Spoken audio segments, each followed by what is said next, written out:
റിയാസ് സലീം പറഞ്ഞ അത്രയും മോശമായ സെക്സിസ്റ്റ് ആയ ഒരു സ്റ്റേറ്റ്മെന്റ് ഇത്രയധികം അലക്കി വിളിപ്പിച്ച് ഈ ഒരു ലെവലാക്കി വെക്കണമെങ്കിൽ അതൊരു മെയിൽ ഫെമിനിസ്റ്റിനെ കൊണ്ടേ പറ്റത്തുള്ളൂ.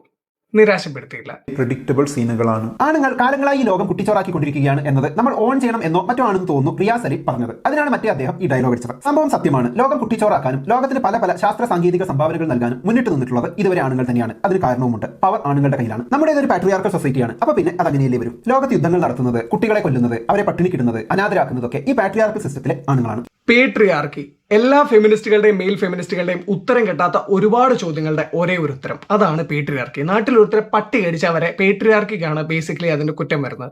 എന്താണ് പേട്രിയാർക്കി എന്ന് ഇവരുടെ ഡെഫിനേഷൻ ചോദിച്ചാൽ ഇവർ പറയും ആൺകുട്ടികൾ ആൺകുട്ടികൾക്ക് വേണ്ടി ആൺകുട്ടികളുടെ ഉന്നമനത്തിന് പെൺകുട്ടികളെ ഒപ്രസ് ചെയ്യാൻ വേണ്ടി ഉണ്ടാക്കിയ ഒരു സിസ്റ്റം എന്ന് പറയും. അതാണ് നമ്മുടെ സൊസൈറ്റി എങ്കിൽ എന്തുകൊണ്ടാണ് ഏറ്റവും കൂടുതൽ സൂയിസൈഡ്സ് ആൺകുട്ടികളുടെ ആവുന്നത്? രണ്ടാമത്തെ ഒരു കാര്യമുണ്ട്.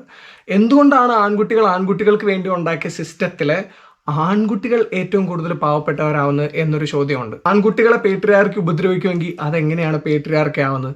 ഇനി യുദ്ധത്തിന്റെ കാര്യമാണ് പറയുന്നെങ്കിൽ കുറച്ച് രാജ്യങ്ങൾ അങ്ങോട്ടും ഇങ്ങോട്ടും യുദ്ധം ചെയ്യുന്നതിൽ ഒരാണെന്ന നിലയിൽ ഞാൻ എങ്ങനെയാണ് റെസ്പോൺസിബിൾ ആവുന്നതെന്ന് താങ്കളൊന്ന് പറഞ്ഞു തരണം. പാകിസ്ഥാനിൽ കുറച്ച് ചെറ്റകൾ ആമ്പിള്ളേർ തന്നെ ഇവിടെ വന്ന് കുറച്ച് തന്തയില്ലായ്മ കാണിച്ചിട്ട് പോയതിന് അങ്ങോട്ട് പകരം ചോദിക്കാൻ വേണ്ടിയിട്ട് ആർമി ഒഫീഷ്യൽസ് ആയ നല്ല ചങ്കൂറ്റമുള്ള ആമ്പിള്ളേർ ഈ നാട്ടിലുണ്ടായിരുന്നു. അന്നും ഇന്നും എന്നും അതങ്ങനെ തന്നെയാണ്. പിന്നെ നമുക്ക് അമേരിക്കയിലൊന്നും പോകണ്ട, നമ്മുടെ നാട്ടിൽ ഒരു കൊച്ചു എക്സാമ്പിൾ പറയാം. 2018 നമുക്കൊരു വലിയ പ്രളയം ഉണ്ടായിരുന്നു. അന്ന് ആരും ജീവൻ പോലും നോക്കാതെ എല്ലാവരെയും രക്ഷിക്കാൻ ഇറങ്ങിയത് ഇതേപോലെ ചങ്കൂറ്റമുള്ള കുറച്ച് ആമ്പിള്ളേരെ. അഭിമാനത്തോടുകൂടി തന്നെ പറയട്ടെ, അതിനകത്ത് ഒരാൾ എൻ്റെ അപ്പനും കൂടെ ആയിരുന്നു. അതുകൊണ്ട് ഈ നാട് കുട്ടിച്ചോറാക്കിയെന്ന് ഇയാൾ എന്ത് അടിസ്ഥാനത്തിലാണ് പറയുന്നതെന്ന് എനിക്ക് മനസ്സിലാവുന്നില്ല. ആൺകുട്ടികളാണ് ഒരുപാട് ആളുകൾ പട്ടിണിക്കിടുന്നതെന്നൊക്കെ ഒരടിസ്ഥാനവും ഇല്ലാതെ വായ തോന്നിയൊക്കെ അയാൾ വിളിച്ച് പറയുന്നുണ്ട്. ഒന്ന് ആലോചിച്ച് നോക്കൂ, ഏറ്റവും കൂടുതൽ ഫാമേഴ്സും ആൺകുട്ടികളാണ്. ഈ പറയുന്ന സ്റ്റാറ്റ്സ് ഒന്നും ആൺകുട്ടികൾ പെൺകുട്ടികളൊക്കെ മേലെയാണെന്ന് പറയാനുള്ളതല്ല. ആൺകുട്ടികൾ ഈ നാടിനെ നശിപ്പിച്ചിട്ടില്ല എന്ന് നിങ്ങളെ കൺവിൻസ് ചെയ്യാൻ വേണ്ടി മാത്രമാണ്. ലോകത്ത് പല ചരിത്രപരമായ മണ്ടത്തരങ്ങളും ചെയ്യുന്നത്, അത് പുസ്തകങ്ങളായി മതങ്ങളായി പ്രചരിപ്പിക്കുന്നത്, സ്ത്രീകൾക്ക് മേൽ വിലക്കുകൾ അടിച്ചേൽപ്പിക്കുന്നതൊക്കെ പാട്രിയാർക്കൽ സെറ്റപ്പിന്റെ സംഭാവനകളാണ്. പിന്നെ മതം പ്രചരിപ്പിക്കാൻ വേണ്ടി പെൺകുട്ടികൾ ഉണ്ടായിരുന്നില്ല എന്നൊക്കെ ആൾ പറയുന്നുണ്ട്. അതൊക്കെ എന്ത് അടിസ്ഥാനത്തിലാണെന്ന് അറിയത്തില്ല. മദർ തെരേസയൊക്കെ ആണെന്ന് അണ്ണൻ വിചാരിച്ചു വെച്ചേക്കുന്നത്. അത് മറ്റേതല്ല അണ്ണ, അത് അണ്ണന് മാറിപ്പോയതാ. പിന്നെ ഒരു സൗത്ത് ഇന്ത്യയിലെ വേദിക് പ്രിൻസിപ്പിൾസ് സ്പ്രെഡ് ചെയ്ത ഒരു പോയറ്റ് ഉണ്ടായിരുന്നു. ആളുടെ പേര് ആണ്ടാൾ എന്നാണ്. പിന്നെ മീരാഭായ് ഫ്രം രാജസ്ഥാൻ. പിന്നെ ഒരു വേദിക് ഫിലോസഫർ ഉണ്ട് നമുക്ക്, അതായത് നമ്മുടെ ഉപനിഷത്തുകളുടെ സ്വന്തം ചിന്തകൾ ഉപനിഷത്തുകളിലുള്ള ഒരു ഫീമെയിൽ ഉണ്ടായിരുന്നു ഇന്ത്യയിൽ. ആളുടെ പേര് മൈത്രേയി എന്നാണ്. ഈ പൊട്ടനല്ല, ഒറിജിനൽ ഒരു മൈത്രേയി ഉണ്ട്. അങ്ങനെ ഇഷ്ടംപോലെ ഫീമെയിൽ ഫിലോസഫേഴ്സ് എണ്ണം പറയാതെ റിലീജിയസ് ബാക്ക്ഗ്രൗണ്ട് ഉള്ള ഇഷ്ടം പോലെ ആളുകളുണ്ട്. പിന്നെ അയാൾ എന്ത് കിണ്ടിക്കാണത് പറയുന്നത് എന്നുള്ളത് എനിക്ക് കൃത്യമായിട്ട് അറിയത്തില്ല. കണ്ടുപിടുത്തങ്ങളെ പറ്റി പറയാം. തീവണ്ടിയിൽ സഞ്ചരിച്ചാൽ പെണ്ണുങ്ങളുടെ ഗർഭപാത്രം പറന്നു പോകും. അതുകൊണ്ട് സ്ത്രീകൾ അങ്ങനെ സ്പീഡുള്ള വാഹനങ്ങളിൽ കയറരുത് എന്ന് കണ്ടുപിടുത്തം. പെണ്ണുങ്ങൾ അടുക്കള പണി, നൂൽക്കൽ, തയ്യൽ തുടങ്ങിയ ലഘുപണികളെ ചെയ്യാൻ പാടുള്ളൂ. ബുദ്ധി ആവശ്യമുള്ള വിഷയങ്ങൾ അവർ പഠിച്ചാൽ അവർ മരിച്ചു പോകും. അവരുടെ ഗർഭപാത്രം ശരീരത്തിൽ കൂടി എപ്പോഴും ഇങ്ങനെ സഞ്ചരിച്ചു കൊണ്ടിരിക്കുന്ന അവയവമാണ്. ഇത്തരം കണ്ടുപിടുത്തങ്ങളൊക്കെ നമ്മുടെ ചരിത്രത്തിൽ ആണുങ്ങൾ നടത്തിയിട്ടുള്ളത് സത്യമാണ്. Flash back. ഒരു നടൻ മീഡിയയോട് അതിലൂടെ ജനങ്ങളോട് എങ്ങനെ സംസാരിക്കണമെന്ന ഒരു അലിഖിത നിയമം നമ്മുടെ ഉള്ളിൽ പലപ്പോഴുമുണ്ട്. പ്രത്യേകിച്ച് കൂടുതലായും സ്ത്രീകൾ അറിവില്ലായ്മ അന്തസ്സോടെ പ്രദർശിപ്പിക്കുന്നത് അഭിമുഖങ്ങളിൽ നമ്മൾ കാണാറുമുണ്ട്. അത് കഴിഞ്ഞിട്ട് പേട്രിയാർക്കി സ്ത്രീകൾക്കെതിരെ പ്ലോട്ട് ചെയ്തു എന്ന് പറഞ്ഞിട്ടൊരു കോൺസ്പിറസി ലെവലിൽ ആളൊരു സാധനം പറയുന്നുണ്ട്. അതായത് ഒരു സ്ത്രീ മരിക്കുന്നു, it's A very sad story. പെൺകുട്ടികൾ വളരെ മോശമായി ട്രീറ്റ് ചെയ്യപ്പെട്ടിരിക്കുന്നു. അങ്ങനെയായിരുന്നു സയൻസ് രീതിയിലുള്ള അവസ്ഥ എന്നാണ് ആൾ പറഞ്ഞു വെച്ചിരിക്കുന്നത്. അങ്ങനെയാണെങ്കിൽ ചോദിച്ചോട്ടെ, ഈ ഗലീലിയോ ഭൂമി ഉരുണ്ടെന്ന് പറഞ്ഞാൽ അങ്ങനെ എന്തിനാ ഹൗസ് അറസ്റ്റ് വെച്ചേ?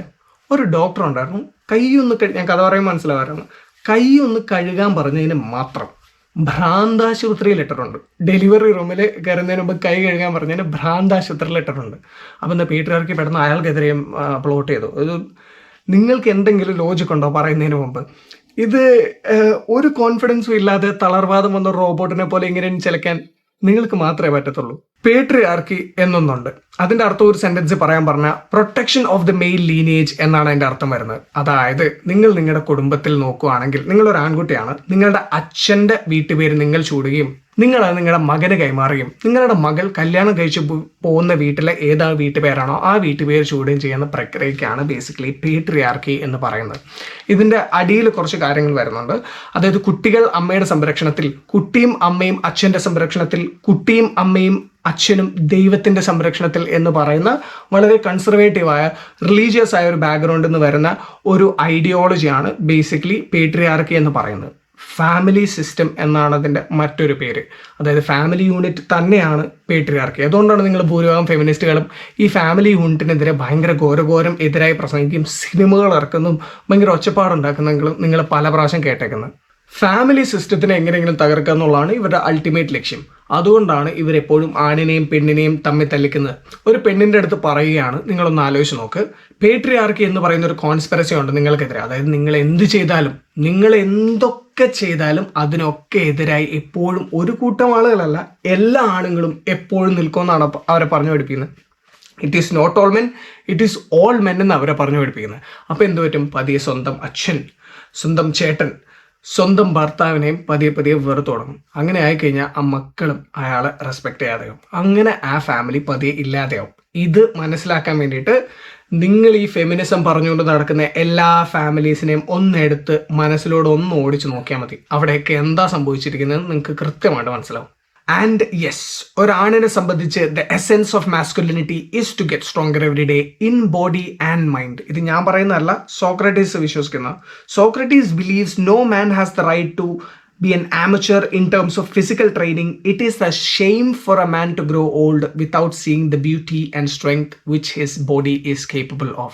ഇതെൻ്റെ വലിയൊരു കോട്ടിൻ്റെ പാരാഫ്രൈസ് ആണ്. സോറി, ഞങ്ങൾ മൈത്രേൻ്റെ അഡ്വൈസ് ഈ കാര്യത്തിൽ എടുക്കാറില്ല. എനിക്ക് നിങ്ങളോട് പറയാനുള്ളത്, ഈ മന്ദബുദ്ധി ഗ്യാങ് പറയുന്നത് കേൾക്കരുത്. Be so strong, be the strongest in your entire blood line, in body and mind. ഒരു പയ്യൻ പുരുഷനാവുന്ന ഒരു പ്രോസ്റ്റിറ്റ്യൂട്ടിൻ്റെ വാതിലല്ല, അതൊരു മാർഷൽ ആർട്സ് അക്കാഡമിയുടെയോ ഒരു ജിമ്മിൻ്റെയോ വാതിലാണ്. അവിടെ നിങ്ങൾ എങ്ങനെയാണ് ഡേഞ്ചറസ് ആവേണ്ടതെന്ന് അവർ പഠിപ്പിക്കും. അതുപോലെ തന്നെ എങ്ങനെയാണത് കൺട്രോൾ ചെയ്യേണ്ടതെന്ന് അവർ പഠിപ്പിക്കും. അതാണ് ഇമോഷണൽ ഇൻ്റലിജൻസ്. അല്ലാതെ 4 പൊട്ടിയിട്ട് ഇൻസ്റ്റാഗ്രാമിൽ വന്നിരുന്ന് മോങ്ങുന്നതല്ല. It's your choice bro. either you can be the strongest person in your entire bloodline or be this guy. The choice is yours. Bro, അതിൽ എന്ത് തിരഞ്ഞെടുത്താലും ഞാൻ നിന്നോട് കൂടെ.